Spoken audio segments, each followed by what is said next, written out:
بسم الله الرحمن الرحيم.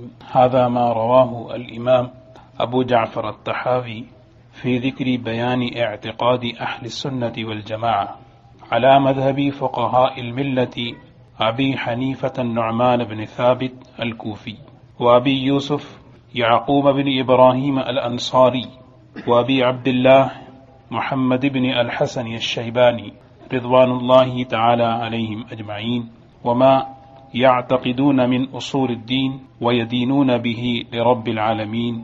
قال الإمام وبه قال الإمامان المذكوران رحمهم الله تعالى: نقول في توحيد الله معتقدين بتوفيق الله تعالى إن الله تعالى واحد لا شريك له ولا شيء مثله ولا شيء يعجزه ولا إله غيره، قديم بلا ابتداء دائم بلا انتهاء، لا يفنى ولا يبيد ولا يكون إلا ما يريد، لا تبلغه الأوهام ولا تدركه الأفهام ولا تشبه الأنام، حي لا يموت قيوم لا ينام، خالق بلا حاجة رازق لهم بلا مؤونة، مميت بلا مخافة باعث بلا مشقة۔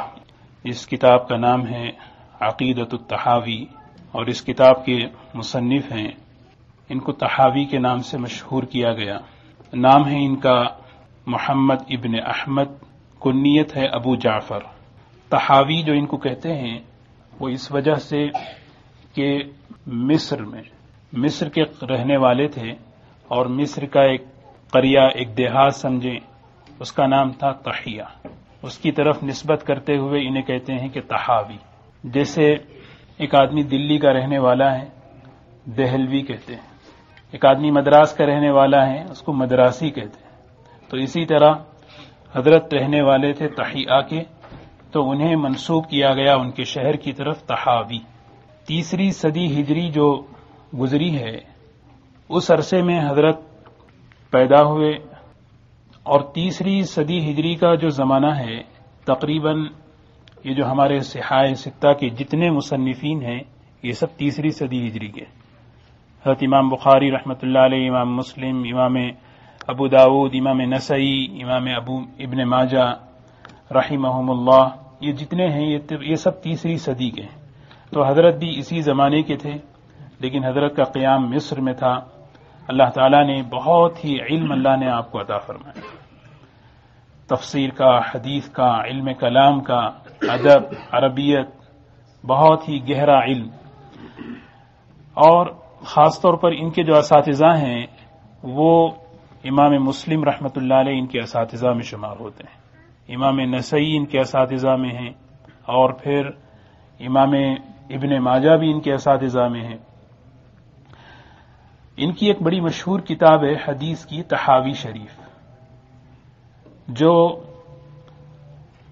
مدارس میں پڑھائی جاتی ہے۔ امام طحاوی رحمۃ اللہ علیہ پہلے شافعی المسلک تھے، بلکہ ان کے ایک ماموں امام مزنی رحمۃ اللہ علیہ، جو امام شافعی رحمۃ اللہ علیہ کے بڑے خاص شاگرد، اتنے خاص شاگرد کہ بس انہیں بہت ہی سب سے قریب، جیسے امام ابو یوسف رحمۃ اللہ علیہ، امام اعظم ابو حنیفہ رحمۃ اللہ علیہ کے جس طرح شاگرد ہیں، اس طرح امام شافعی رحمۃ اللہ علیہ کے بہت ہی سب سے قریب ترین شاگرد امام مزنی رحمۃ اللہ علیہ، یہ ان کے ماموں تھے۔ تو انہی کی زیر سرپرستی ان کی تعلیم و تربیت ہوئی۔ تو پھر بعد میں آگے چل کر انہوں نے اپنا مسلک بدل لیا کہ شافعی المسلک سے حنفی مذہب میں آئے۔ یہ الگ بحث ہے کہ اس کے واقعات بھی ہیں کہ کیوں ہوئے۔ پھر آپ نے آگے چل کر ایک حدیث میں کتاب لکھی جس کا نام طحاوی شریف ہے، اور اس کتاب کو بڑی مقبولیت حاصل ہوئی ہے۔ محدثین نے اس کتاب کا جو مقام دیا ہے ابو داود شریف کے برابر کا مقام دیا ہے۔ سیاہ ستہ میں جو ابو داود شریف کا جو مقام ہے وہ مقام کے برابر حضرت کی کتاب کا مقام ہے۔ تو بہرکیف اللہ تعالیٰ نے بڑا مقام عطا فرمایا۔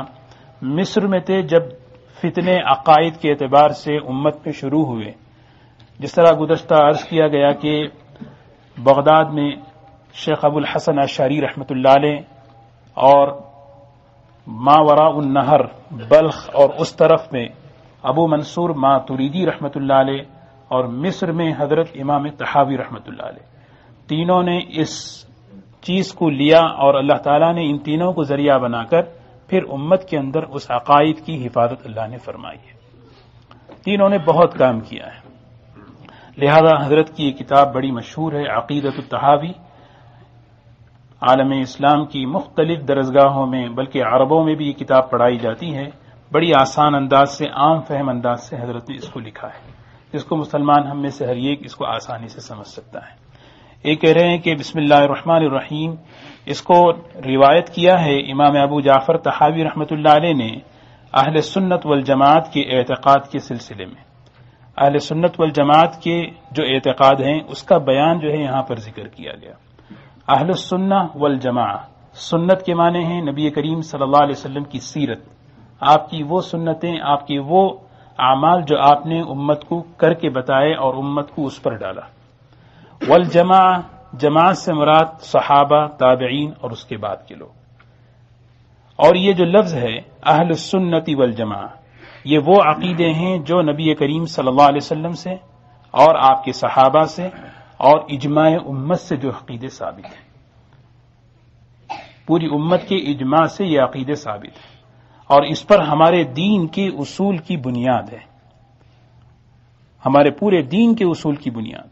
اور یہ جو عقائد ہیں، دیکھیں ایک چیز ہے، حضرت مسلک کے اعتبار سے حنفی تھے، تو لہذا اس لیے یہاں پر لکھا گیا کہ یہ جو عقائد ذکر کیے گئے ہیں، امام ابو حنیفہ رحمۃ اللہ علیہ کی فقہ کی ملت، ان کے جو دو شاگرد ہیں امام ابو یوسف رحمۃ اللہ علیہ اور امام محمد رحمۃ اللہ علیہ، یہ دونوں، یہ جو فقہائے احناف کہتے ہیں، ان کی ملت پر ان عقائد کو لکھا گیا ہے۔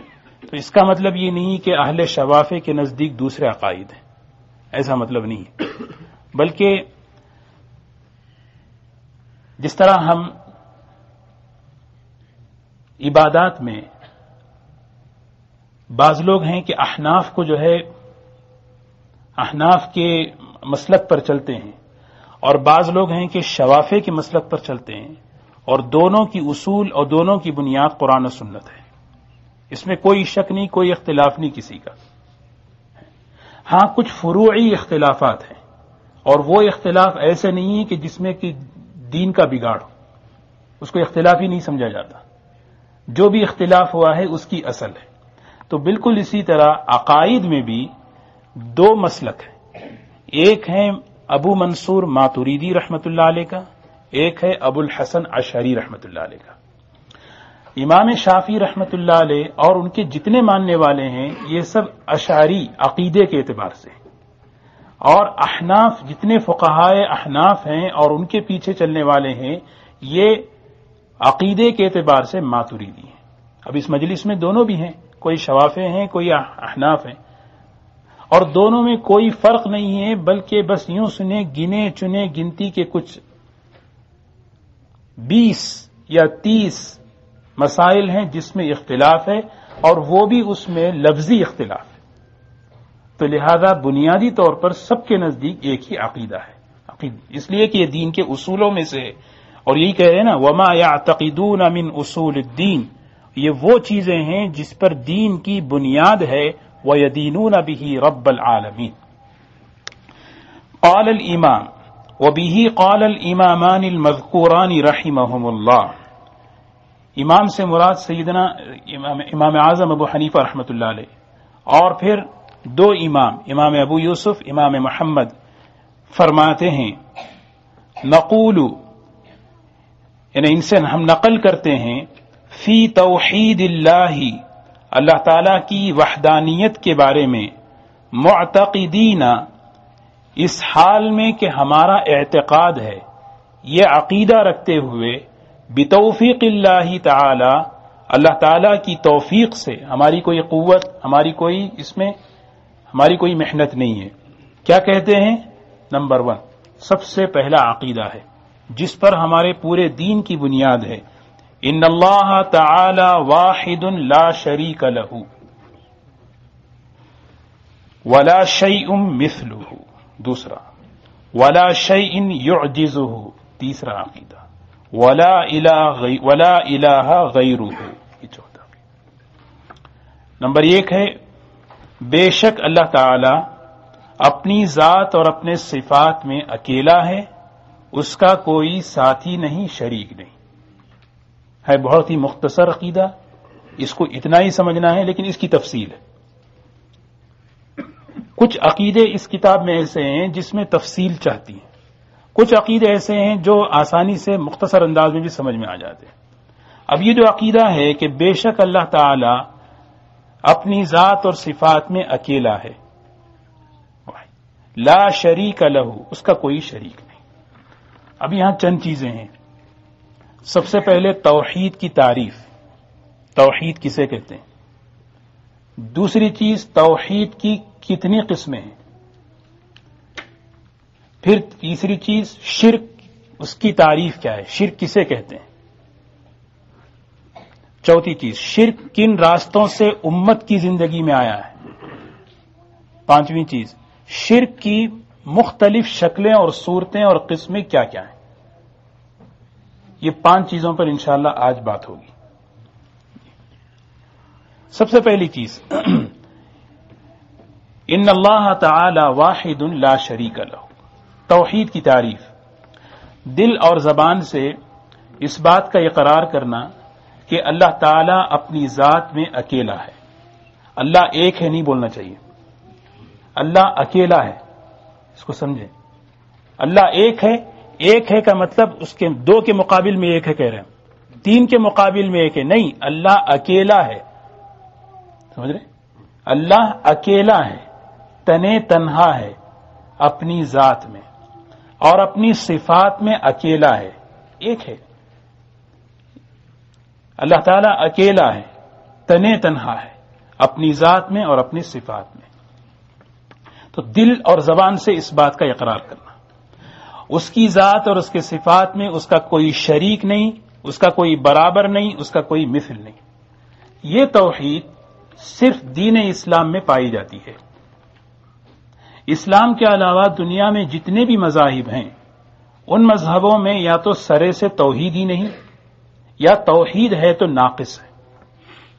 مثال کے طور پر جیسے آتش پرست کہتے ہیں کہ 2 خدا ہیں، ایک خدا وہ ہے جس سے ہمیں بھلائیاں ملتی ہیں، ایک خدا وہ ہے جس سے برائیاں اور شر پھیلتا ہے۔ 2 خدا کے وہ ماننے والے ہیں۔ اللہ تعالیٰ نے قرآن پاک میں عقل سے سمجھایا، لو کان فیہما آلہۃ الا اللہ لفسدتا، اگر دنیا میں 2 خدا ہوتے تو پوری کائنات کا نظام درہم برہم ہوتا، کوئی چیز وجود میں نہیں آتی۔ ایک خدا یہ چاہتا کہ بھئی دنیا میں بھلائیاں پھیلے، پوری دنیا میں، یہ کہتا نہیں۔ یہ کہتا کہ پوری دنیا میں شر پھیلے، یہ کہتا نہیں۔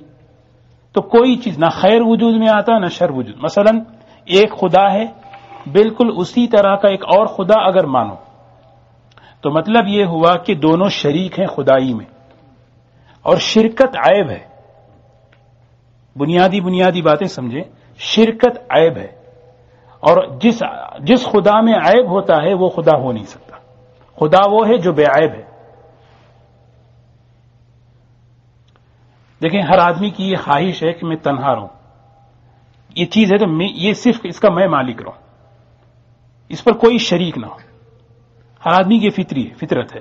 لیکن اگر کوئی اس چیز میں اگر کوئی پارٹنر بن گیا، کوئی شرکت اگر کوئی لے لیا، شریک بن گئے، اس کا شرکت کا اصول یہ ہے کہ جو اس کتاب میں دونوں شریک ہیں اس چیز میں، تو یہ جو ہے اس کا خیال رکھنا پڑے گا، وہ اس کے تابع ہو کے چلنا پڑے گا۔ سمجھ رہے؟ ایک شریک دوسرے شریک کے تابع ہو کے چلے گا، اس کی رعایت کر کے چلے گا۔ اور اگر ایک خدا دوسرے خدا کی رعایت کر کے چلے، ایک خدا دوسرے خدا کا خیال کر کے چلے، وہ خدا ہو سکتا ہے؟ وہ خدا ہو نہیں سکتا۔ لہذا اللہ تعالیٰ نے عقل سے سمجھایا ہے۔ اچھا چلو مان لو، بعض کہتے ہیں کہ ایک خدا بڑا ہے ایک خدا چھوٹا ہے۔ خدا چھوٹا ہو، یہ خدا کا چھوٹا ہونا خود عیب ہے، لہذا خدا صرف ایک ہے دنیا. لو کان فیہما آلہۃ الا اللہ لفسدتا. اسی لیے توحید اتنی بڑی چیز ہے. قرآن پاک اللہ تعالیٰ کی تمام کتابیں اس چیز سے شروع ہوتی ہیں. اس میں اللہ تعالیٰ اسی تمام کتابیں اس سے شروع ہوتی ہیں. اور توحید جو ہے اس میں 4 چیزیں ضروری ہیں. 4 چیزوں کا اقرار. ایک ہے کہ اللہ ہر چیز سے، ہر قسم کے عیب سے پاک ہے. اللہ ہر قسم کی خوبی اور ہر کمال کے تعریف کا لائق اللہ ہی. اور اللہ ہی ہے آسمان اور زمین اور تمام دنیا میں جتنے بڑے ہیں سب بڑوں کا بڑا اللہ ہی ہے. اور چوتھی چیز اللہ ہی ہے جو عبادت کے لائق ہے، اس کے سوا کوئی عبادت کے لائق نہیں. پہلی چیز کو مقام تنزیہ کہتے ہیں. تنزیہ مانے پاکی بیان کرو. اللہ اس عیب سے بھی پاک، اس عیب سے بھی پاک، ہر قسم کے عیوب سے پاک. دوسری چیز مقام تحمید. دنیا میں جہاں جو بھی خوبصورت چیز نظر آ رہی ہے، جہاں بھی کمال اور خوبی اور حسن ہے، وہ صرف اللہ ہی کا دیا ہوا مقام تحمید. آسمان اور زمین میں سب سے بڑے اللہ، جس میں بھی بڑائی ہے وہ اللہ نے اس کو دی ہے وہ بڑائی. اس کو کہتے ہیں مقام تمجید. پھر کہتے ہیں کہ جب یہ 3 چیزیں ہو گئی تو جب ساری کائنات اس اکیلا پاک ہے وہ، پھر اس کے بعد وہی تعریف کے لائق ہے، وہی بزرگی کے لائق ہے، تو پھر عبادت کے بھی لائق وہی ہے. اس کو کہتے ہیں مقام تحلیل لا الہ الا اللہ. توحید کی 3 قسمیں ہیں، ابھی درجے بتائے. توحید فی الذات، اللہ تعالی کی ذات کو اکیلا ماننا. توحید فی الصفات، جتنے اللہ کی صفات ہیں ان تمام صفات میں اللہ کو کامل اور جامع اور تنہا ماننا. ہر صفت میں اللہ کامل ہے. تیسری چیز توحید فی العبادت، اللہ کی عبادت میں کسی کو شریک نہیں کرنا، صرف عبادت کے لائق اللہ کو سمجھنا. ایک اور بات سمجھیں اس میں، توحید فی العبادت، عبادت کے لائق صرف اللہ ہیں. مطلب یہ ہے کہ دنیا میں بہت سوں کی عبادت ہو رہی ہے. اسی لیے ہم لوگ جو کلمہ پڑھتے ہیں نا، لا الہ الا اللہ، اس کا ایک ترجمہ لکھا ہوا ہوتا ہے نہیں کوئی معبود سوائے اللہ کے. حالانکہ یہ معنی درست نہیں ہے. معبود تو دنیا میں بہت ہیں، معنی اصل اس کا یہ ہے کہ کوئی عبادت کے لائق نہیں سوائے اللہ کے. عبادت تو ہو رہی ہے دنیا میں بہت سوں کی، پتھر کی، درخت کی، پتہ نہیں کئی چیزوں کی، لیکن لائق نہیں ہے وہ، لائق صرف اللہ ہے. ابھی جو ہے دوسری چیز پہ آئے، شرک. شرک کی تعریف کیا ہے؟ شرک کہتے ہیں یہ عقیدہ رکھنا کہ اللہ تعالیٰ کی ذات میں کسی کو شریک کرنا ہے اور اللہ تعالیٰ کے صفات میں کسی کو شریک کرنا ہے. اللہ کی طرح کسی اور ہستی کو، اللہ کی طرح کسی اور ہستی کو اللہ کی طرح واجب ماننا، قدیم ماننا، اس کو کہتے ہیں اللہ کی ذات میں شریک. اللہ کی طرح کسی اور ہستی کو اللہ کی طرح عبادت کے لائق سمجھنا، اس کو کہتے ہیں صفات میں شریک. سمجھ رہے؟ اللہ کی طرح کسی اور ہستی کو کیا سمجھنا؟ عبادت کے لائق سمجھنا، اس کو کہتے ہیں توصیف. جیسے اللہ تعالیٰ کی صفات ہیں، اولاد اللہ دیتا ہے، روزی اللہ دیتا ہے، بارش اللہ برساتا ہے، نفع و نقصان کا مالک اللہ ہے، نزدیک اور دور کی خبر اللہ سنتے ہیں. اگر کوئی عقیدہ رگے فلاں آدمی، فلاں بزرگ، فلاں چیز، فلاں یہ روزی دے سکتے ہیں، اولاد دے سکتے ہیں، نفع و نقصان کو مالک ہیں، نزدیک اور دوری کا علم انہیں حاصل ہے، ذرے ذرے کا علم حاصل ہے، یہ چیزیں شرک کے زمرے میں آتی ہیں. شرک جو ہے کن راستوں سے امت کی زندگی میں آیا ہے، قرآن کی روشنی میں سنیں. سب سے پہلی چیز، بعض لوگوں کا یہ عقیدہ ہوا، خیال ہوا، عقیدہ سمجھیں خیال سمجھیں، خیال یہ، بعض لوگوں کا یہ خیال ہوا کہ ہمارے سے پہلے جو لوگ گزرے ہیں انہوں نے اللہ کی خوب عبادت کی، عبادت کر کے انہوں نے اللہ کا ایک تقرب اور تعلق حاصل کیا، بہت اچھی عبادت کر کے جو ہے انہوں نے اللہ سے جو ہے تعلق حاصل کیا. اب وہ دنیا سے چلے گئے، اور جب دنیا سے چلے گئے، جب انہوں نے اللہ سے تعلق قائم کر لیا، اللہ تعالی خوش ہو کر انہیں الوہیت کا لباس انہیں پہنا دیا. خدائی لباس انہیں پہنا دیا اور کچھ اختیارات ان کے قبضے میں دے دیے.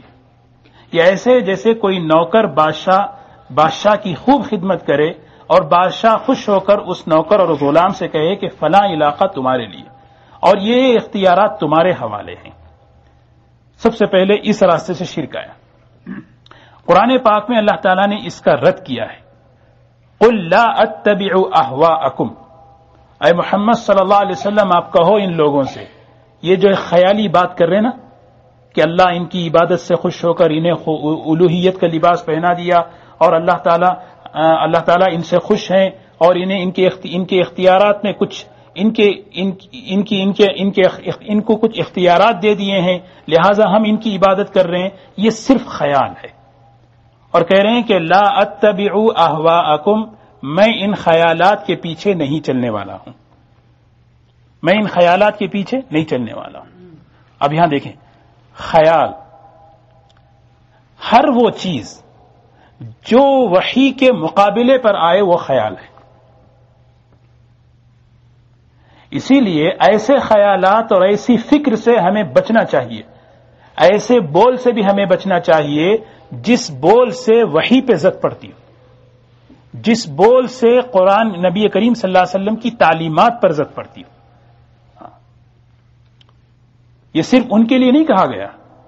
بعض مرتبہ آدمی بیٹھے بیٹھے ایسی باتیں کر دیتا ہے دین کے بارے میں، اسلام کے بارے میں، ہماری بات جو ہے نا وحی کے زد پہ پڑتی ہے، سوچتا نہیں آدمی. ہماری تھنکنگ، ہماری سوچ کبھی کبھی وحی کے خلاف چلتی ہے. یہ چیز جو ہے نا شرک یہیں سے آتا ہے. ہاں اگر اللہ ہماری سوچ ایسی اچھی کر دے، ایسی پاک ہماری فکر کر دے کہ ہماری سوچ بڑوں سے ملتی جلتی جا رہی ہے، الحمدللہ، لیکن شریعت کے موافق ہو، قرآن اور سنت کے موافق ہماری سوچ، ہماری فکر، ہمارے بول ہونے چاہیے. خاص طور پر دین کے بارے میں ایسے بول، ایسے خیالات، ایسی فکر رکھنا کہ جن خیالات اور جس بول کی وجہ سے وحی پر، اسلام پر زد پڑ رہی ہے، نبی کریم صلی اللہ علیہ وسلم سے فرمایا آپ کہہ دو ان سے کہ میں اس کے پیچھے چلنے والا نہیں، اگر میں اس کے پیچھے چلوں گا قد ضللت اذن، میں اس وقت گمراہ ہو جاؤں گا. یہ اللہ کے نبی صلی اللہ علیہ وسلم سے اعلان کروایا گیا. تعاون کا وقت ہوا. تعاون جب آیا تھا نبی صحابہ کے زمانے میں، حضرت عمر رضی اللہ عنہ کے زمانے میں، تو اردن کے علاقے میں حضرت ابو عبیدہ رضی اللہ تعالی عنہ، حضرت معاذ بن جبل رضی اللہ تعالی عنہ، یہ وہاں پر تھے. تو انہوں نے خط لکھا حضرت عمر رضی اللہ عنہ کو، آپ آ جائیں یہاں پر، آپ آ جائیے یہاں پر. تو حضرت عمر رضی اللہ عنہ نے کہا نہیں، میں وہاں نہیں آ سکتا. پھر آپ نے مشورہ کیا کریں کیا کریں. تو پھر آپ نے مشورے سے طے کیا کہ جو لوگ وہاں پر ہیں تعاون کی جگہ میں وہ وہاں سے باہر نہ آئیں اور باہر جو لوگ ہیں وہ اندر نہ جائیں. یہ طے کر دیا حضرت عمر رضی اللہ عنہ اپنی فراست سے. مشورہ ہو گیا. حضرت عبد الرحمن ابن عوف رضی اللہ تعالیٰ عنہ آئے تو انہوں نے پوچھا امیر المومنین سب خیریت ہے، آپ کچھ فکر مند لگ رہے ہیں. انہوں نے کہا میرا یہ مشورہ اور اس میں نے یہ فیصلہ دے کیا. تو حضرت عبد الرحمن ابن عوف کہنے لگے خدا کی قسم میں نے نبی کریم صلی اللہ علیہ وسلم سے یہ حدیث سنی تھی کسی جگہ وبا آئے تو وہاں کے لوگوں کو باہر نہیں نکلنا چاہیے اور باہر کے لوگوں کو اندر نہیں آنا چاہیے. تو حضرت عمر کہتے ہیں کہ اتنی خوشی مجھے ہوئی کہ میری سوچ اللہ کے نبی سے ملتی جلتی جا رہی ہے. تو انہیں فراست سے بات کہی تھی، کہنے لگے الحمدللہ پوری دنیا بھی مل جائے تو میں اتنا خوش نہیں ہوتا. تو بہرکیف ایک بات ذہن میں آ گئی تھی. دوسری چیز ہے بعض لوگوں کا یہ عقیدہ اللہ تعالیٰ بہت عظیم ہے، بہت بڑے، وہاں تک ہماری رسائی ممکن نہیں ہے. کوئی ذریعہ، کوئی راستہ ایسا ہونا چاہیے جو ہمیں وہاں تک قریب کر دے. ایک مشرکوں کا ایک عقیدہ چلا، اسی لیے ہم ان لوگوں کی عبادت کرتے ہیں، ان کی خوشامد کرتے ہیں، چاہے وہ قبر پرستی ہو چاہے وہ بت پرستی ہو. مسلمان قبر پرستی کر کے خوشامد اس بزرگ کی کرتا ہے اور مشرک جو ہے نا اس بت کی خوشامد کرتا ہے. کیوں؟ اس لیے کہ میں وہاں تک نہیں پہنچ سکتا. ما نعبدهم الا ليقربونا الى الله زلفى، یہ مجھے اللہ سے قریب کر دے. یہ عقیدہ تھا، یہ دوسرے راستے سے شرک آیا. اللہ تعالیٰ نے اس کا جواب دیا ہے. بہت صحیح بات ہے مشرک جو کہتے ہیں اللہ کی ذات بہت بڑی ہے، لیکن یہ بات بالکل غلط ہے کہ اس تک پہنچنے کے لیے کسی کا ذریعہ چاہیے. وہ تو جتنا بڑا ہے اتنا ہی بے حد اپنے بندوں سے قریب ہے. وَنَحْنُ أَقْرَبُ إِلَيْهِ مِنْ حَبْلِ الْوَرِيدِ. اے محمد صلی اللہ علیہ وسلم، جب میرے بندے آپ سے پوچھے میرے بارے میں فَإِنِّي قریب، تو براہ راست اللہ نے کہا میں قریب. اجیب دعوت الداع، بندہ پکارتا ہے تو میں اس کی پکار کا جواب دیتا ہوں. لہذا اللہ تعالیٰ نے اس کا بھی رد کیا ہے. تیسری چیز ہے شرک کی زندگیوں میں آنے کی جو امت میں آئی ہے. قرآن پاک کے اندر کچھ کلمات ایسے ہیں جن کلمات کو دیکھ کر، جن الفاظ کو دیکھ کر قوم جو ہے گمراہ ہو گئی. جیسے حضرت عیسیٰ علیہ السلام کے بارے میں روح کلمت اللہ، حضرت عیسیٰ علیہ السلام کے بارے میں. اب عیسائی یہ کہتے ہیں کہ حضرت عیسیٰ علیہ السلام کو اللہ کا خصوصی تقرب ملا ہے، بہت خاص، ان کا مقام بہت اونچا ہے. دیکھو کلمت اللہ، روح اللہ، روح من، یہ اتنی بڑی بات. لہذا ان کو اللہ کا بندہ نہیں کہنا چاہیے. اگر ان کو اللہ کا بندہ کہیں گے تو عام بندوں کے برابر کرنا لازم آئے گا. یہ بھی اللہ کے بندے، یہ بھی اللہ کے بندے، برابر برابر نہیں. ان کی خصوصیت کو کس لفظ سے تعبیر کریں؟ ایک ایسا لفظ چنو جس سے ان کی خصوصیت کی تعبیر ہو. اب وہاں دو جماعتیں ہوئی. ایک جماعت بنی جنہوں نے کہا نہیں آپ خدا کے بیٹے ہیں. بھئی کیوں؟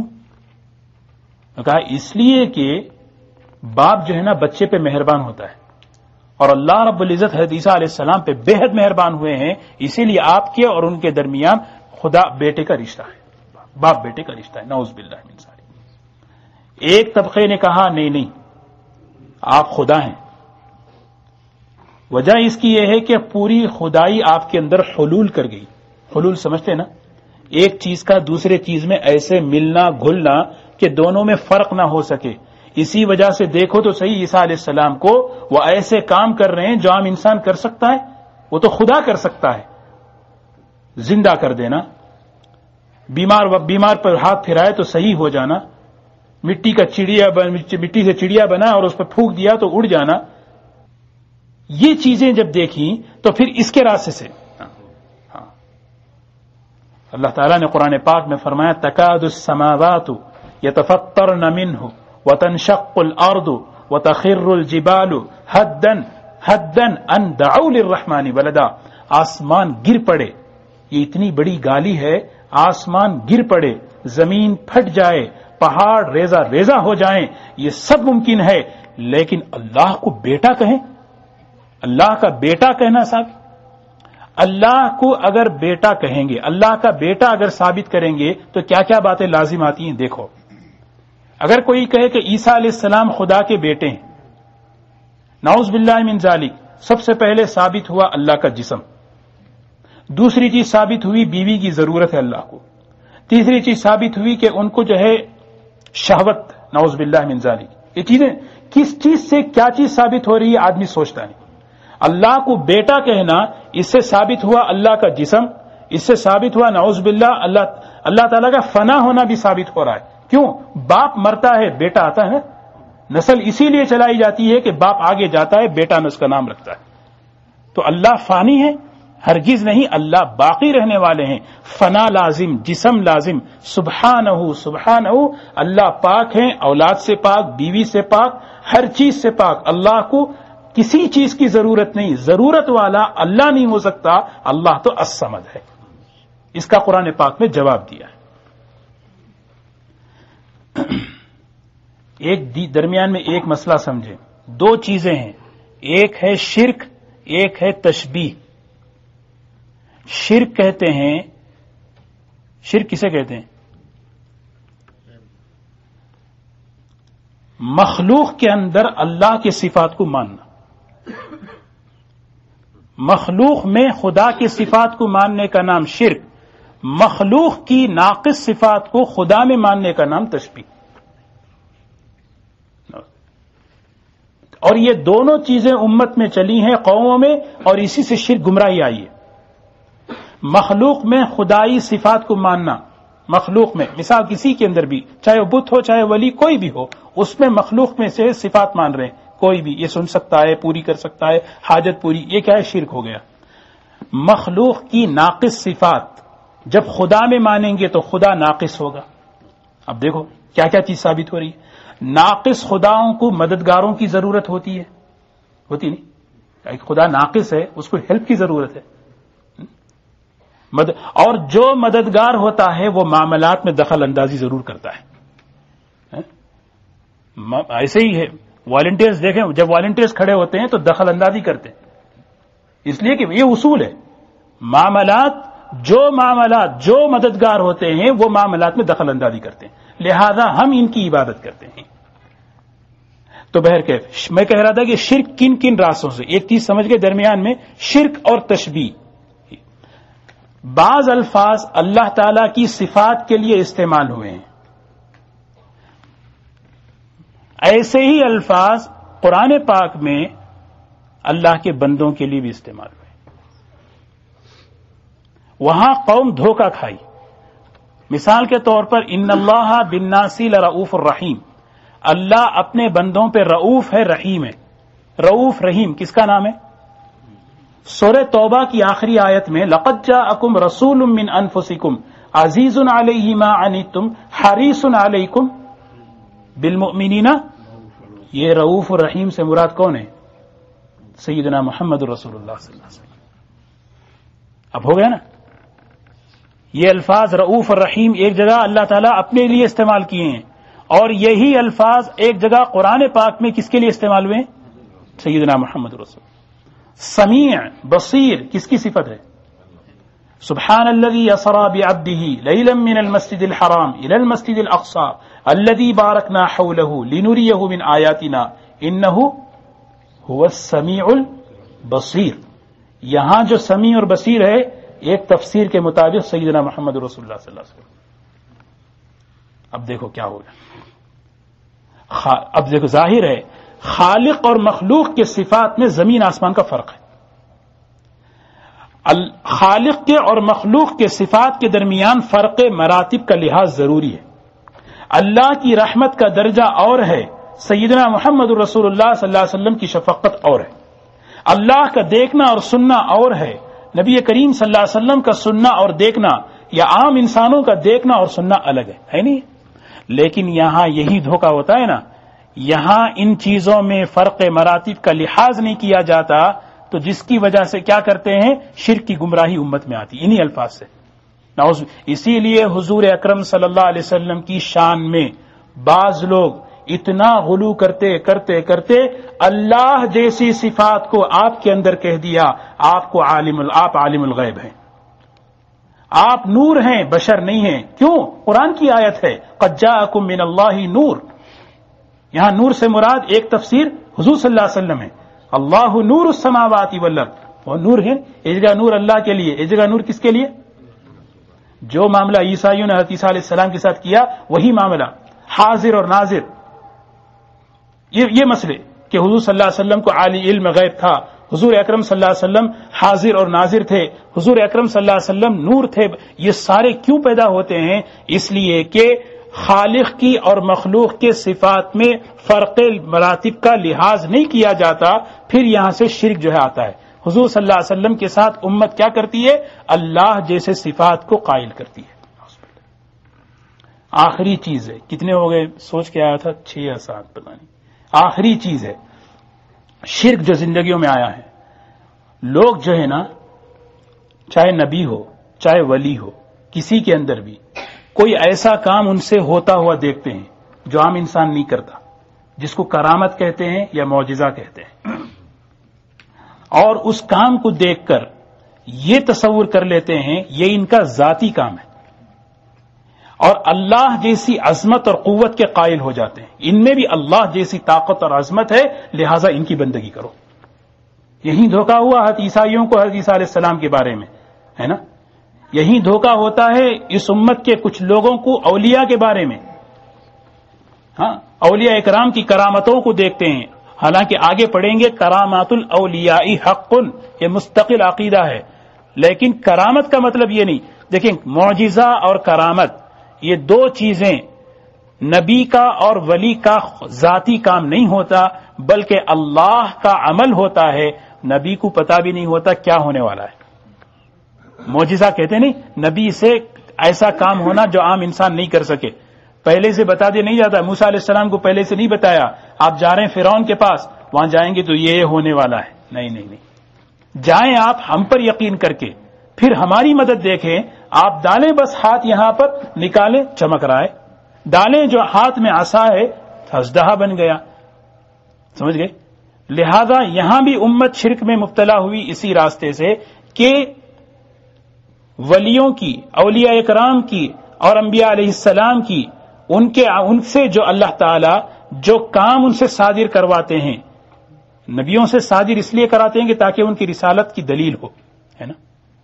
لیکن اس کو مخلوق دیکھ کر کیا کہتی ہے؟ یہ ان کا ذاتی کام ہے. اور پھر ان کے اندر اللہ جیسی عظمت، اللہ جیسی قوت اور طاقت کو تسلیم کر کے بندگی شروع کر. تو بہرکیف یہ کچھ باتیں تھیں جس سے شرک زندگیوں میں آیا تھا، اور آج بھی امت میں دیکھیں جہاں کہیں بھی شرک ہے وہ انہی راستوں سے آیا ہے. اب چوتھی چیز ہے شرک کی کچھ صورتیں ہیں. شرک جو ہے نا ایمان چھپی ہوئی چیز ہے. ایمان نظر مشاہدے میں نہیں آتا، ایمان کسی کا مشاہدے میں آتا ہے، لیکن علامتیں ہیں. نماز پڑھ رہا ہے، قرآن پڑھ رہا ہے، ذکر کر رہا ہے، بھی ایمان والا ہے. مسجد کو آ رہا ہے، ادھر آئی، اگر تم کسی کو دیکھو مسجد آتا جاتا اس کے ایماندار ہونے کی گواہی دو. یہ حدیث میں آیا ہے. مسجد میں آنا کوئی علامت ہے ایمان کی. اسی طرح شرک چھپی ہوئی چیز ہے جو مشاہدے میں نہیں آ سکتی، لیکن اس کی کچھ واضح علامتیں بتائی گئی جو شرک کے بالکل قائم مقام ہیں، گویا شرک ہی ہیں. یہ کام کرنے سے ظاہر ہوتا ہے بھی یہ آدمی میں شرک ہے، لہذا اس سے آدمی بچے. کفر میں شرک میں فرق ہے. ایک بات یاد آ گئی، کفر میں شرک میں فرق ہے. کفر کہتے ہیں ضروریات دین کا انکار کرنا. کفر کہتے ہیں دین کی ضروریات دین. یہاں کہے نا، یہاں اوپر پڑھے نا، وما یعتقدون من اصول الدین، دین کی ضروریات کے انکار کا نام شرک ہے، کفر ہے.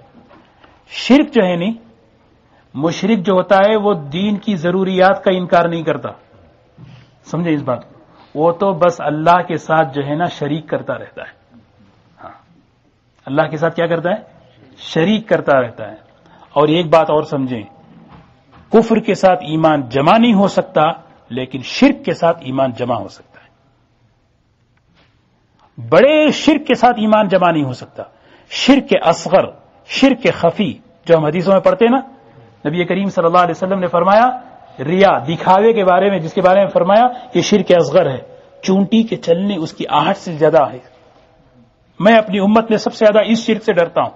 اس شرک سے اگر کسی کوئی آدمی کوئی عمل دکھاوے کے لیے کر دے، وہ کیا ایمان سے نکل گیا؟ نہیں. شرک کے ساتھ ایمان جمع ہو سکتا ہے، کفر کے ساتھ ایمان جمع نہیں ہو سکتا. ایک درمیان میں بات تھی. اچھی بات. کچھ علامتیں سنیے شرک کی. یعنی یوں سمجھیں کہ شرک کی قسمیں. سب سے پہلی قسم شرک فی العبادت، شرک فی الاستعانت. پہلی شرک فی العبادت، عبادت میں اللہ کے ساتھ کسی کو شریک کرنا. نماز اللہ کے لیے، روزہ اللہ کے لیے، قربانی اللہ کے لیے، سجدہ اللہ کے لیے. یہ سب کس کے لیے؟ یہی کام اللہ کے علاوہ کسی اور کے لیے کرنا، اس کا نام عبادت میں شرک ہے. نماز کس کے لیے بھائی؟ اللہ کے لیے. نماز میں ہاتھ کس کے سامنے باندھ رہے ہیں؟ اگر کوئی بزرگ کے سامنے ہاتھ باندھ کے کھڑا ہے وہ شرک ہے. سمجھانا چاہیے ہم لوگوں کو. آج کل یہ بہت غلط فہمی ہے کہ ہم جو ہے اپنے مشائخ کے سامنے ہاتھ اس طرح باندھ کے کھڑے ہو جاتے ہیں کہ ہاتھ باندھنا نماز کا حصہ ہے، عبادت کا حصہ ہے. یہ صرف اللہ کے لیے، یہ صرف اللہ کے لیے. یہ کسی اور کے اس میں حصہ ہے ہی نہیں. سمجھے؟ نماز ہاتھ کس کے لیے، کس کے سامنے باندھتے؟ اللہ کے سامنے. رکوع کس کے لیے؟ اللہ کے لیے. ایسا رکوع، ایسا سلام جس میں رکوع کی مشابہت ہو. تھوڑا کم ہوا ہے آج کل، ورنہ تو پورے انہیں ہوتے تھے. وہ شاید جیب میں سیل فون ہوتا ہے نا، وہ گر نہ جائے. ہاں، ایسا سلام جس سلام میں رکوع کی مشابہت ہو. یہ دیکھیں دو چیزیں ہیں، ایک ہے تعظیم، ایک ہے عبادت، دونوں میں فرق ہے. حضرت آدم علیہ السلام کے سامنے جو سجدہ فرشتوں نے کیا تھا وہ سجدہ تعظیمی تھا، سجدہ عبادت نہیں تھا. اس میں پوری امت کا اتفاق ہے. کیوں؟ اس لیے کہ اللہ رب العزت اپنی مخلوق کو کفر کا، شرک کا حکم نہیں دیتے. اللہ ہرگز ہی نہیں کہتے فرشتوں کو سجدہ کرو. انہیں جو سجدہ کروایا گیا وہ تعظیمی سجدہ تھا، عبادت کا سجدہ نہیں تھا. تو بہرکیف میں یہ کر رہا تھا کہ عبادت اللہ کے لیے، اگر وہ عبادت میں اگر کسی اور کو شریک کر لیں تو یہ شرک فی العبادت ہے. عبادت اس کی ہوتی ہے جو خالق ہے اور مالک ہے، اور پوری کائنات پر جس کا قبضہ ہے. اس کو ذرا غور سے سنیں. عبادت اسی کی ہوتی ہے جس نے مجھے بنایا. میں کس کی عبادت کروں گا؟ جس نے مجھے پیدا کیا، جو مجھے چلا رہا ہے، جو پوری کائنات پر کنٹرول ہے. اور میرا پیدا کرنے والا کون؟ اللہ. پوری کائنات کو چلانے والا کون؟ اللہ. اسی لیے میں اللہ کی عبادت کر رہا ہوں. اللہ کے علاوہ کوئی اور معبود کیوں نہیں؟ ایک سوال. اللہ کے علاوہ کوئی اور معبود کیوں نہیں؟ اس لیے کہ اللہ کے علاوہ کوئی اور خالق ہے نہیں، اللہ کے علاوہ کوئی اور مالک ہے نہیں، اللہ کے علاوہ کوئی اور مدبر ہے نہیں. تین چیزیں ہیں، خالق، مالک، معبودیت. یہ تینوں میں ربط ہے. جو خالق ہے نا وہی پوری کائنات کو چلاتا ہے، اور جو کائنات کو چلاتا ہے عبادت اسی کی ہوتی ہے. 20ویں پارے کی ابتدائی آیتیں دیکھیں. امن خلق السماوات والارض امن یہدیکم فی ظلمات الارض امن یرسل الرياح. پیدا تمہیں کس نے کیا؟ ہوا کون چلا رہا ہے؟ راستہ کون دکھلا رہا ہے؟ ہوائیں کون بھیج رہا ہے؟ بارش کون برساتا ہے؟ یہ بار بار پوچھ کے کہہ رہے ہیں الہ مع اللہ. اللہ کے علاوہ کوئی اور الہ ہے؟ کوئی ہے؟ مطلب یہ ہے کہ خالق میں ہوں، مالک میں ہوں. تو عبادت کس کی ہونی چاہیے؟ صرف میری ہونی چاہیے. صرف توحید، ایک اللہ کو ماننے کا نام توحید نہیں. ایک ہی اللہ ہے، اس کے علاوہ کوئی شریک نہیں، اس کا نام توحید ہے. صرف اللہ کو ماننے کا نام توحید نہیں، یاد رکھیں. صرف اللہ کو ماننے کا نام توحید نہیں، اللہ کو ایک ماننے کا نام، اور اس کی ذات اور صفات میں کسی کوئی شریک نہیں، اس کا نام توحید ہے. ورنہ اللہ کو مانتے ہیں بہت لوگ، اللہ کو بہت لوگ، لیکن ایک ماننا مسئلہ ہے. تو ایک چیز ہے. دوسری چیز ہے شرک فی الاستعانت. استعانت کی معنی مدد طلب، اپنی حاجتوں میں اللہ کے غیر سے مدد طلب کرنا، اپنے مقاصد کی کامیابی کے لیے اللہ کے غیر سے مدد حاصل کرنا. سمجھ رہے؟ اپنے مقاصد کی کامیابی، میرا مقصد پھنسا ہوا ہے کام، اب اس کی کامیابی کے لیے اللہ کے غیر سے مدد. اس کی دو صورتیں ہیں. سب سے پہلی صورت، جو اللہ کا غیر ہے اس کی خوشامد کر رہا ہوں میں، تاکہ مثال کے طور پر نظر و نیاز کیا میں، تاکہ حضرت کی روح خوش ہو اور جو میری حاجت پھنسی ہوئی ہے پوری ہو جائے. نظر کیا ہے؟ منت مانگنا نہیں، منت یہ عبادت ہے. عبادت مخلوق کے لیے جائز نہیں، عبادت تو صرف اللہ کی، تو لہذا نظر اللہ کے لیے. دوسرا، جس کے لیے منت مان رہے ہیں وہ مردہ ہے. کون ہے؟ مردہ ہے. اور مردے کو مالک بنانے کی کوئی صورت ہے ہی نہیں، امپاسبل. مردے کو مالک بنانے کی کوئی صورت ہے نہیں. تیسری چیز، اگر اس عقیدے کے ساتھ کہ میں ان کی خوشامد کروں گا اور یہ میرا کام بنا دیں گے، پھر کیا ہوگا؟ پھر یہ چیز جو ہے نا شرک ہوگی. اپنی ضرورتوں کو اللہ کے غیر سے مدد حاصل کرنے کی ایک صورت کہ خوشامد. دوسری صورت دیکھیں،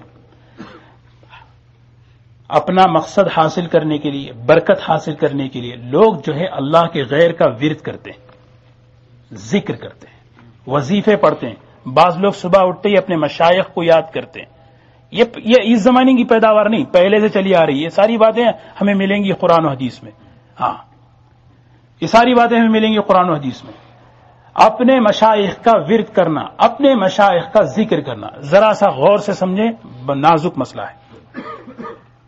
ذکر صرف اللہ کا ہے. ذکر صرف کس کا ہے؟ لا الہ الا اللہ. کلمے کے کتنے جز ہیں؟ لا الہ الا اللہ محمد رسول اللہ. محمد الرسول اللہ کے بغیر ایمان مکمل نہیں، لیکن محمد الرسول اللہ ذکر نہیں ہے. غور سے سمجھیں اس مسئلے کو. محمد الرسول اللہ کے بغیر ایمان مکمل نہیں، لیکن محمد الرسول اللہ ذکر نہیں. ایمان الگ چیز، ذکر الگ چیز. ایمان الگ چیز ہے، ذکر الگ چیز. ذکر صرف کس کا ہے؟ اللہ کا، اللہ کے ناموں کا، اس کے صفات کا صرف، اور اپنے انداز سے ناموں کا نہیں. یہ بھی ایک مسئلہ یاد رکھیں. اللہ کو یاد کرنا اسماء توفیقی سے، وہ اسماء اور صفات جو قرآن اور سنت سے ثابت ہیں. قرآن اور سنت سے صرف اتنے ہی اسماء ثابت نہیں ہیں. نکل گئے یہاں سے بورڈ، ہمیشہ میرا اشارہ ہوتا تھا. اچھا ادھر ہے، ہاں وہ ترمذی شریف کی روایت ہے. 99 نام ہیں، وہی 99 نام اللہ کی صفات ہیں، ایسا نہیں ہے. قرآن کریم میں بہت سے اللہ کی صفات ہیں. مثال کے طور پر نعم المولا و نعم النصیر، اس میں نہیں ہے، یہ اللہ کی صفت ہے. کوئی بیٹھ کے نعم المولا نعم النصیر، نعم المولا نعم النصیر جائز ہے، اس لیے کہ قرآن میں اللہ کی صفت بتائی. حدیث میں یا منان، مثال کے یا حنان یا منان، اب اس میں نہیں ہے یا حنان یا منان، لیکن آپ سے ثابت ہے. آپ علیہ الصلوۃ والسلام اللہ کو پکارتے تھے یا حنان یا منان. اور اسی طرح یا مصرف القلوب یا مقلب القلوب، وہاں دیکھیں بعض لوگ سمجھتے ہیں وہی اللہ کے نام ہے. 99 نام نہیں، اللہ کے نام قرآن اور حدیث سے جو ثابت ہے.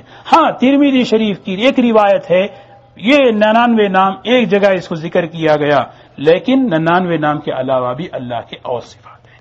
لیکن اللہ کو پکارنا ہے کو کن ناموں سے؟ اپنے منچاہی نام سے نہیں، بلکہ جو قرآن سے سنت سے ثابت ہیں انہی ناموں سے پکاریں گے. تو ذکر جو ہے صرف اللہ کا ہے. تو مصیبت میں پکارنا، اس کو کہتے ہیں مدد. پکارنے کی 5 صورتیں ہیں اور ہر ایک کا حکم الگ ہے. سمجھے؟ پکارنا، پکار دینی. ایک پکارنا ہے، شاعر پکار رہا ہے، اے باد صبا لے جا پیغام قرینے سے، کہنا کہ رہوں کب تک یوں دور مدی. اب انہیں کس کو کہہ رہا ہے؟ ہوا کو کہہ رہا ہے اے باد صبا.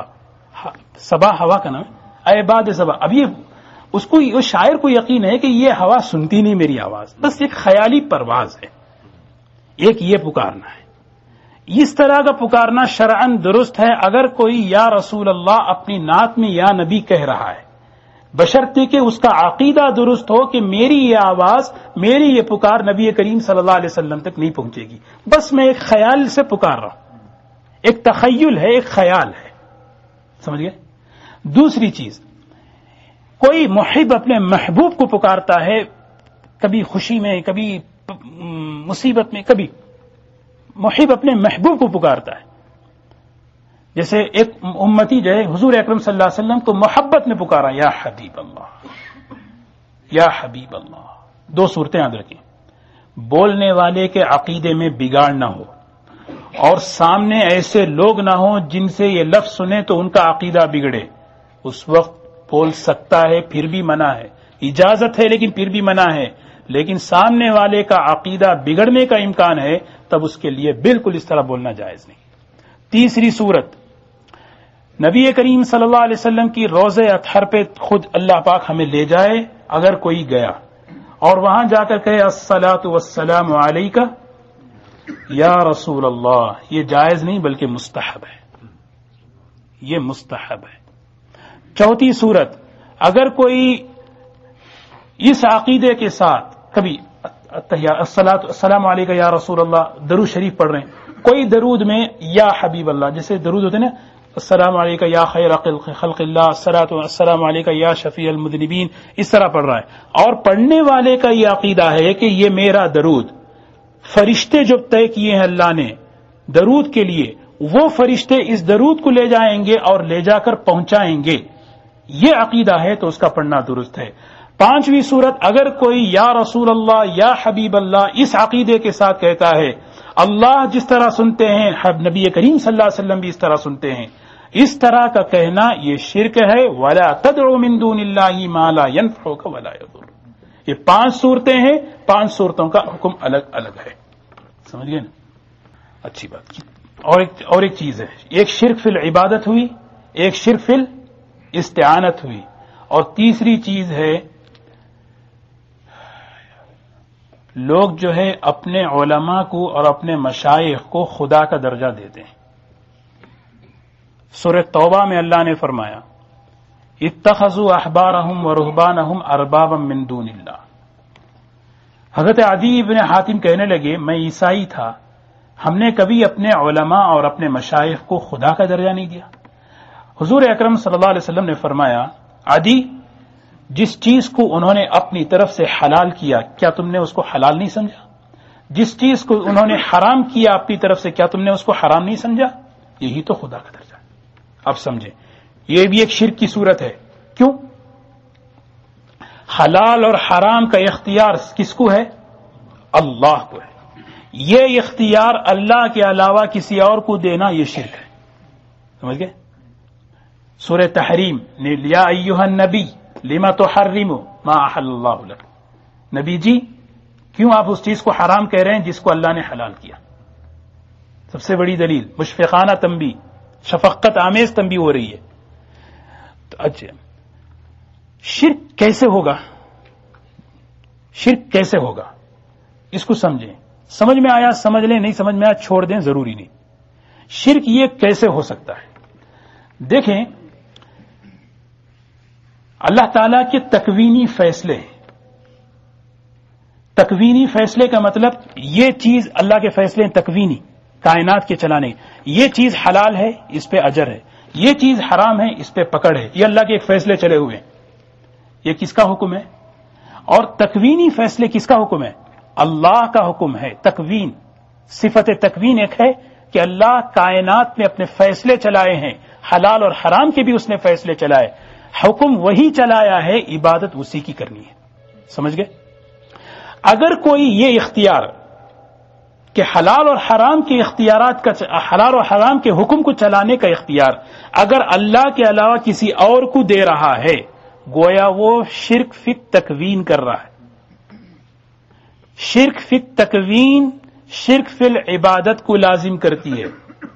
مطلب یہ ہے کہ اگر شرک فی تکوین مانیں گے، تکوینات میں شرک کریں گے، خود بخود کیا ہوگا؟ عبادت میں بھی شریک ہوں گے. مطلب یہ ہے کہ حکم دینے والے کون ہیں؟ اللہ. حکم دینے والے کون ہیں؟ اسی کی اطاعت کر رہے ہیں. اگر حکم دینے والے اگر علماء اور مشائخ اپنی طرف سے ہوں تو پھر کیا ہوگا؟ عبادت ان کی ہوگی. لہذا یہ اختیار دینا حرام ہے، یہ شرک ہے. سمجھ گئے؟ ایک اور بات ذہن میں رکھیں.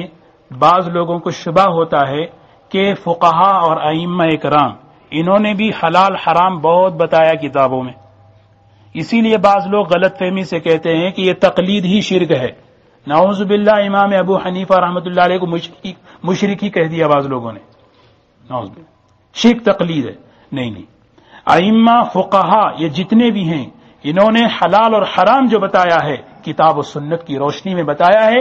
اگر کوئی ایسا قول امام کا یا فقیہ کا ہمارے سامنے ہو اور وہ قول حدیث سے یا قرآن سے ٹکرائے، اس قول کو چھوڑیں گے آج بھی اور قرآن و حدیث پر ہم چلیں گے. یہ ہمارا عقیدہ ہے. سمجھ گئے؟ ایک اور چیز اس میں غلط فہمی کی. بعض لوگوں کو اپنے مشائخ سے اتنی محبت ہوتی ہے کہ اپنے مشائخ قرآن اور حدیث کے مقابلے میں اپنے مشائخ کے عمل کو اور ان کے قول کو حجت سمجھتے ہیں. بھائی اللہ نے اس طرح فرمایا، نہیں ہمیں اپنے بزرگوں کو اس طرح کرتے ہوئے دیکھا، نہیں ہمارے بڑے تو اس طرح کرتے تھے، بھائی حدیث میں اس طرح ہے، نہیں ہمارے فلاں صاحب تو اس طرح کرتے تھے. یہ بھی وہیں کی شرک ہے، یہ بھی وہیں کی شرک ہے. اس کو کہتے ہیں حلال اور حرام میں شرک کرنا. چلیں چوتھی چیز، کتنے ہوئے؟ 3 ہوئے. چوتھی چیز اللہ کے علاوہ کسی اور کے نام پر جانور کو ذبح کرنا. عقیدہ یہ تھا کہ اللہ کے یہ جو ہمارے بزرگ ہیں ان کی روح کا تقرب حاصل کرنے کے لیے ان کے نام پر جانور ذبح کرو تاکہ یہ خوش ہوں اور ہمارے پھنسے ہوئے کام کیا ہو جائیں؟ بن جائیں. چلو ان کے اب اس کی 2 صورتیں ہیں. ایک صورت یہ ہے کہ ذبح کرتے ہوئے ان کا ہی نام لے لو. دوسری صورت یہ ہے کہ ذبح مت کرو، اس جانور کے کان کو کاٹ دو، کہہ دو کہ یہ فلاں امام کے، فلاں ولی کے، فلاں بت کے نام پر اس جانور کو چھوڑتے ہیں. اور اس جانور کو جب چھوڑ دیا جاتا ہے لوگوں میں اس جانور کی اتنی عظمت نہ اس سے خدمت لیتے ہیں، نہ اس کا دودھ پیتے ہیں، بلکہ اس کو برکت سے تبرک کا ذریعہ سمجھتے ہیں. نعوذ باللہ، یہ بھی ایک شرک کی قسم ہے. جس کو قرآن نے صاف کہا وما اہل بہ لغیر اللہ، وہ جانور جس کو اللہ کے نام کے علاوہ کسی اور کے لیے پکارا گیا وہ حرام ہے. صرف قربانی کس کے لیے بھائی؟ اللہ کے لیے. کسی ولی کے کسی کے سامنے، کسی نہ ولی نہ امام نہ شہید نہ جو ہے زندہ نہ مردہ، کسی کے لیے بھی جو ہے نا قربانی نہیں ہو سکتی، صرف اللہ کے لیے. اور ایک چیز کی تھی، 4 ہو گئی. 5ویں چیز ہے کہ بعض کام ایسے ہیں جو آدمی اللہ کی شرک فی العادت ہے، اس کو سبجیکٹ لکھیں شرک فی العادت. عام طور پر عادتوں میں کچھ کام آدمی اللہ کی تعظیم میں کرتا ہے، اٹھنے بیٹھنے چلنے پھرنے میں کچھ کام ایسے ہوتے ہیں، کچھ الفاظ مثال کے طور پر یا اللہ بولتے نہیں، یا اللہ بولتے نہیں، اس وقت کہتے یا غوث. یہ شرک فی العادت ہے. یا مولا علی اٹھا رہے ہیں، اٹھ نہیں رہا، اب وہ کسی کا نام لے کے اٹھایا، اٹھ گیا. دیکھے بھی ہاں طاقت ہے اس میں، طاقت ہے اس میں. اس کو کہتے ہیں شرک فی العادت، کہ اٹھنے بیٹھنے میں چلنے پھرنے میں عام طور پر جو الفاظ استعمال کرتے ہیں وہ کس کے لیے ہونی چاہیے؟ صرف یا اللہ، یا حی یا قیوم، یا ربنا، یا حنان، یا منان، یا رب السماء، بس. اس کے علاوہ جتنے بھی نہیں. اسی طرح ایک اور چیز ہے، کوئی معاملہ پھنس گیا، اپنی بات کی توثیق کے لیے، اپنی بات کو سچا ثابت کرنے کے لیے قسم کھاتے ہیں. قسم کس کی کھاتے ہیں؟ جس کی عظمت ہوتی ہے. حدیث میں آتا ہے من حلف بغیر اللہ فقد اشرک، اللہ کے علاوہ کسی اور کی قسم کھائے وہ شرک ہے. ماں کی قسم، بیوی کی قسم، جان کی قسم، گلے کی قسم، یہ ساری قسمیں حرام ہیں. صرف قسم کس کی؟ وہ بھی ضرورت پر، بہت ضرورت پر. ورنہ نفاق کی عادت بتائی گئی، منافق اپنی بات کو سچا کہلوانے کے لیے یحلفون باللہ، قسم کھاتے ہوئے آتے ہیں وہ تمہارے پاس. یحلفون، قسم کھاتے ہوئے تمہارے پاس آئیں گے. جی. اور ایک 5ویں چھٹی چیز، اللہ بندگی کی نسبت کس کی طرف ہو؟ صرف اللہ کی طرف. اللہ کے غیر کی طرف بندگی کی نسبت کرنا یہ بھی شرک ہے. اللہ کے غیر کی طرف بندگی کی نسبت کرنا. بندے ہم کس کے ہیں؟ لیکن اپنی بندگی کی نسبت اللہ کے غیر کی طرف کریں. مثال کے طور پر ناموں میں سب سے پہلے یہ ظاہر ہوتی ہے. عبد الشمس، عبد اللات، عبد العزا، یہ مشرکین میں رکھتے تھے نا. عبد النبی، عبد الرسول، پیر بخش، یہ سب جو ہے نا ایسے مشرکانہ نام بدلنے چاہیے. غلام رسول، نبی رسول، ان کے بارے میں فقہا نے یہ لکھا ہے کہ اگرچہ کہ غلام کے معنی نوکر کے لیتے ہیں لیکن پھر بھی ایسے نام نہیں رکھنا بہتر ہے. لیکن عبد النبی، عبد الرسول، بندگی کی نسبت کس کی طرف ہو رہی ہے؟ اللہ کے غیر کی طرف ہو رہی، چاہے وہ نبی ہوں، ولی ہوں، کوئی بھی ہوں. دیکھیں نا، ہماری سب سے بڑی غلط فہمی یہی ہے کہ ہم جو ہے کیا بیلنس نہیں رکھتے. ہم کسی چیز میں ہم جو ہے نا بے ادبی کا نام توحید رکھیں، بے ادبی کا نام توحید رکھیں. توحید کس کو کہتے ہیں؟ جڑ سے کرو اولیاء کو. کوئی نہیں، ہم ولی کچھ نہیں، ولی کچھ نہیں، جڑ سے ان کی عظمت کو اٹھا دیتے ہیں. اولیاء کی، انبیاء کی تعظیم کو جڑ سے ہی ختم کر دیں، کہتے ہیں یہ توحید سمجھتے ہیں لوگ. اور بعض محبت میں اتنا غلو کرتے ہیں کہ نہیں، محبت میں اتنا غلو کہ ولیوں اور نبیوں کو جو ہے اٹھا کے درجہ دے دیتے ہیں خدا کا. بیلنس ہونی چاہیے. توحید بیلنس کا نام ہے کہ انبیاء علیہ السلام، اولیاء اکرام، ان کی ایک عظمت ہے، اس کی عظمت کا ایک درجہ ہے. ان کو وہ درجہ دینا یہ توحید ہے. اعتدال کی راہ ہونی چاہیے. تو ایک بندگی کی نسبت اللہ کے غیر کی طرف ہونا یہ بھی شرک ہے. شرک فی العلم، شرک فی العلم. شرک فی العلم کا مطلب وہی ابھی چھوٹے چھوٹے آئیں گے، ابھی پڑھتے رہیں گے انشاءاللہ. ابھی بس کریں اس کو. شرک فی العلم کا مطلب علم غیب کس کو ہے؟ ہر چیز ذرے ذرے کا علم کس کو ہے؟ اللہ کو ہے. یہ علم کسی مخلوق کے لیے ثابت کرنا کہ نزدیک کا اور دور کا ذرے ذرے کا علم فلاں نبی کو ہے، فلاں ولی کو ہے، فلاں کو ہے، یہ شرک فی العلم. شرک فی التصرف، ساری مخلوق پہ تصرف صرف اللہ کا ہے. ساری مخلوق میں تصرف کس کا ہے؟ اللہ کا ہے، لیکن اگر کوئی سمجھے فلاں قطب کو، فلاں ولی کو، فلاں عبدال کو، فلاں بزرگ کو، فلاں چیز کو، فلاں کو اللہ نے تصرف دیا ہے، وہ اپنے ارادے سے مخلوقات میں تصرف کرتے ہیں، اس کا نام ہے شرک۔ پھر تصرف اس کی دلیل اس لیے نہیں دے رہا کہ ہم آگے پڑھیں گے انشاءاللہ آگے۔ تو بہرکیف ابھی دیکھیں، یہ کچھ باتیں تھیں بنیادی جو شرک سے متعلق تھیں، توحید اور شرک کی قسمیں اور شرک زندگیوں میں کیسے آیا۔ ابھی ترجمہ دیکھیں، ابھی انشاءاللہ ابھی ہمیں یہ سمجھ میں آئے گا۔ ان اللہ تعالی واحد، بے شک اللہ تعالی اکیلا ہے، لا شریک لہ، اس کی ذات اور اس کے صفات میں کوئی شریک نہیں۔ توحید اس وقت تک مکمل نہیں ہو سکتی جب تک کہ آدمی اپنے نفس کی بھی پوجا نہ کرے۔ عجیب بات ہے، بڑے بڑے بتوں کی انسان نفی کر دیتا ہے، لیکن جہاں مسئلہ اپنے نفس کا آتا ہے وہاں مار کھا جاتا ہے۔ کھاتا نہیں کھاتا، یہ بھی ایک بت ہے، لیکن شرک کا فتویٰ اس پہ نہیں لگائیں گے۔ خرچ اللہ کے لیے کرو، دو اللہ کے لیے، لیکن نہیں، میں وہیں دوں گا جہاں میری مرضی ہوگی۔ اس پہ شرک کا تو فتویٰ نہیں لگائیں گے، لیکن توحید مکمل اسی وقت ہوگی جبکہ ہر کام اللہ کے لیے کرے۔ دل نہیں چاہ رہا فلاں رشتہ دار کو دینے کے لیے، لیکن اللہ کو راضی کرنے کے لیے دے رہا ہے۔ شرک کا فتویٰ نہیں لگائیں گے اس پہ، لیکن توحید مکمل وہیں پہ ہوگی۔ لا شریک لہ، اس کی ذات اور اس کے صفات میں کوئی شریک نہیں۔ ولا شیء، کوئی چیز ایسی نہیں۔ ابھی ہم جو کچھ ہم پڑھے ہیں نا، ابھی ہم سنیں، اس کو ذہن میں رکھ کے سوچیں۔ ولا، کوئی چیز ایسی نہیں، مثلہ، اللہ کے مانند، مثل برابر، مماثلت میں، آسمان اور زمین اور اس کے درمیان کوئی ایک چیز ایسی بتاؤ جو اللہ کے برابر ہو، اللہ کے مانند ہو۔ جتنے شرکا کے بارے میں ہم نے سنا ہے کوئی اللہ کے مانند، اس کی تاکید کر رہے ہیں۔ ہاں، تاکید لصفت الوحدہ، جو پہلے اللہ ایک ہے بولے نا، اس کی تاکید کے لیے دوبارہ لائے ہیں۔ ولا شیء مثلہ، اس کا کوئی مثل نہیں، برابر نہیں۔ تیسری چیز، ولا شیء یعجزہ، کوئی چیز ایسی نہیں آسمان اور زمین میں، یعجزہ، جو اس کو ہرا سکے، جو اس کو مغلوب کر دے، جو اس کو تھکا دے۔ یہ عقیدہ ہے، سمجھ گئے؟ آسمان اور زمین میں کوئی چیز ایسی نہیں، ہاں، کوئی چیز ایسی نہیں جو اللہ کو کیا کر دے، ہرا دے۔ وہ عزیز ہے، کون ہے؟ عزیز، اپنے فیصلوں پر غالب ہے۔ اگر عزت دینے کا فیصلہ کیا کوئی اسے ہرا نہیں سکتا اس معاملے میں۔ اگر وہ ذلت ذلیل کرنے کا فیصلہ کیا کوئی اسے روک نہیں سکتا۔ اسی کا نام ہے عاجز کرنا۔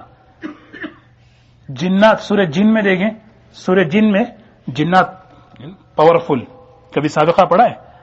تو جنات کہتے ہیں کہ وَأَنَّا ظَنَنَّا أَلَّن نُعْجِزَ اللَّهَ فِي الْأَرْضِ، ہمارا تو یہ یقین بن گیا کہ ہم اللہ کو زمین میں ہرا نہیں سکتے، یعنی بھاگ کے کہیں جائیں اور چھپ جائیں، یہ ہو نہیں سکتا۔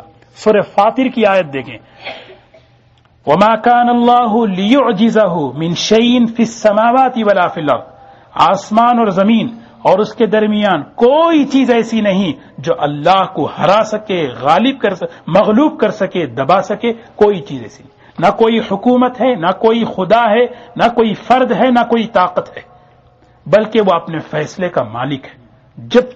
جو فیصلہ کر دے اس کے فیصلے کا کوئی مقابل نہیں بن سکتا۔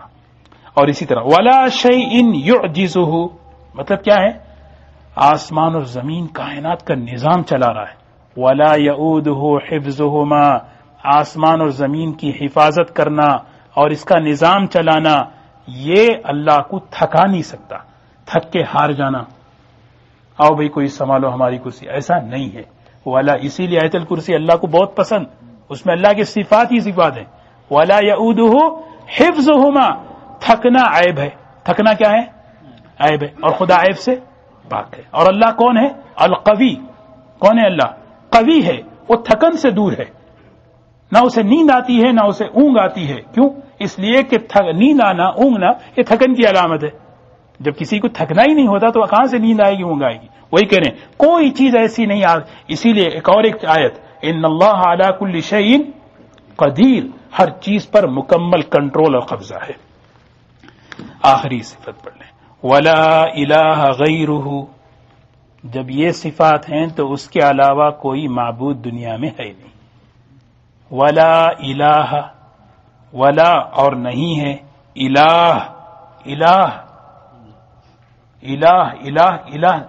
اللہ، اللہ کا نام اللہ کے علاوہ کسی اور معبود کے لیے بولا نہیں گیا. یاد رکھیں اس کو. اللہ کا نام اللہ کے علاوہ کسی اور معبود کے لیے دنیا میں آج تک نہیں بولا گیا، نہیں بولا گیا کسی اور. مشرکین مکہ بھی اللہ کو اللہ ہی کہتے تھے. یہ الگ بات تھی کہ اللہ کا مؤنث بنایا. ان کا عقیدہ تھا کہ فرشتے خدا کی بیٹیاں ہیں، ہے نا. اب اس کو تفصیل میں جائیں.